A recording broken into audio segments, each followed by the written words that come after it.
तुम्ही जनसंपर्कात मागच्या 5 वर्षाला कमी पडला, गावगाव तुम्ही गेला नाही. आता असं तुमचं गावगाव जाण्याचं काही नियोजन आहे का? जनसंपर्क वाढवण्याचं काही नियोजन आहे? असं मी पुन्हा म्हणतो की काही नॅरेटिव्स तयार केले जातात, काही वस्तुस्थिती असते आणि या पद्धतीनं मला वाटतं की आता बऱ्याचपैकी गावांपैकी लोक आले होते, बऱ्याच गावांचे लोक आले होते. नक्की जनसंपर्क आपण कशाला म्हणायचं? जनतेला अशी इच्छा आहे की खासदारांनी आमच्या गावात यावं, आमच्या समस्या जाणून घ्यावा, आमच्या सुखदुःखात सहभागी व्हावं, अशी इच्छा आहे जनतेची. मी त्यामध्ये तेच म्हणतो की यामध्ये जेवढं शक्य आहे तेवढं आपण करतोच आहोत. दुसरी महत्त्वाची गोष्ट ही आहे की प्रश्न सोडवणं हे प्राधान्य आणि हे प्रश्न सोडवत असताना ठिकठिकाणचे लोक, वेगवेगळ्या गावचे अनेक ठिकाणचे लोक, संपूर्ण मतदारसंघाचे लोक, त्यामुळे यांच्याशी संपर्क हा कामाच्या निमित्तानं हा येतच राहतो. त्याही पलीकडे जाऊन जो आभार लावला असेल किंवा ज्या पद्धतीने गावोगावी भेटी देण्याचा जो हे असेल हाही पुढच्या काळात होईल. कारण आता खरं तर विधानसभेच्या दृष्टीनं शिवस्वराज्य यात्रेची संपूर्ण आखणी चालू आहे, त्याचं संपूर्ण प्लॅनिंग सुरू आहे आणि विधानसभेची रणधुमाळी ही अवघ्या काही दिवसांवर असल्यामुळे त्यामुळे संपूर्ण महाराष्ट्रभर आता फिरणं गरजेचं आहे. मागे वळसे पाटलांनी तुम्हाला एक प्रत्युत्तर दिलं होतं की पुणे नाशिक रेल्वेबाबत तुम्ही भूमिका मांडावी, मग मी बोलतो असं जाहीर सभेत असं त्यांनी स्पष्टीकरण दिलं होतं. आपण त्यावर काही बोलला नाही अजून. त्यांनी सांगावं त्याच्याविषयी काय त्यांच्याकडे पहिलं तुम्हाला बोलायला सांगितलं, मग ते उत्तर दिलं. पार्लमेंटमध्ये बोलतो.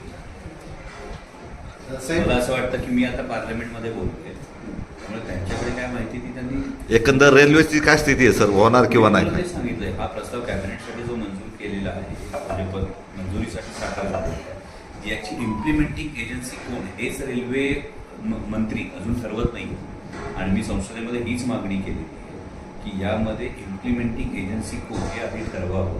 त्यामुळे कदाचित नामदार साहेबांकडे काहीतरी चुकीची माहिती असू शकते, पण त्यांनी ती समोर मांडली तर ते जास्त बरोबर आहे. समृद्धी महामार्ग जातो, त्याच्यावर एक प्रकारचं राजकारण सुरू आहे, तर त्याबाबत तुमची भूमिका काय? औद्योगिक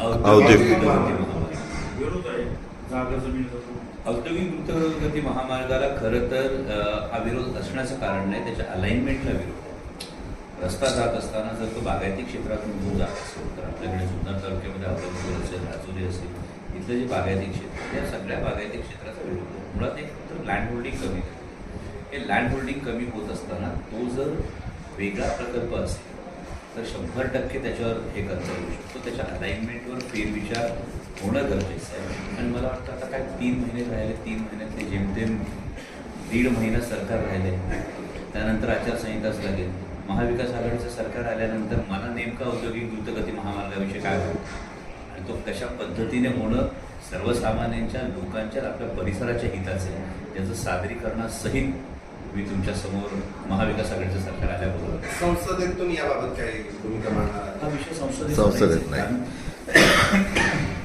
औद्योगिक द्रुतगती महामार्ग हा MSRDCने प्रस्तावित केला आणि MSRDCने प्रस्तावित करत असताना मला स्थानिक लोकप्रतिनिधींनी जेव्हा माननीय उपमुख्यमंत्री अजितदादांची बैठक घेतली तेव्हा मला असं समजलं त्या बैठकीच्या वार्तांकनातून की स्थानिक लोकप्रतिनिधींना विश्वासातच घेतलं गेलं नाही.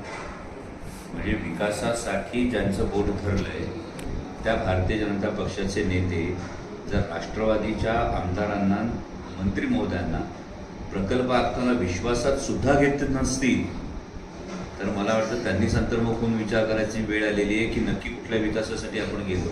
आणि हे त्यांचं विधान आहे, माझं नाही, की आम्हाला विश्वासात घेतलं गेलं नाही. कारण 2 पैकी एका वाक्यावर सगळ्यांनी ठाम राहावं की हा औद्योगिक द्रुतगती महामार्ग आखताना तुम्हाला विश्वासात घेतलं गेलं होतं का?